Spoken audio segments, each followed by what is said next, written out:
Kakarating lang namin dito sa airport and the time is 3:28. So, tignan natin kung gaano kabilis ang Clark International Airport when it comes to check-in and all of that.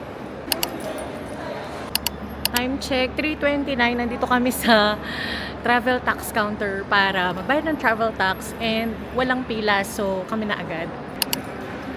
Nakapila na kami sa check-in counter. The time is 3:47. So, nasa priority lane kami at kami na agad. At 4 o'clock, tapos na kami sa check-in counter. So, diretso na kami sa immigration pero magme-merienda muna kami. So, see you later! Order muna kami ng food. Time check, 5:31.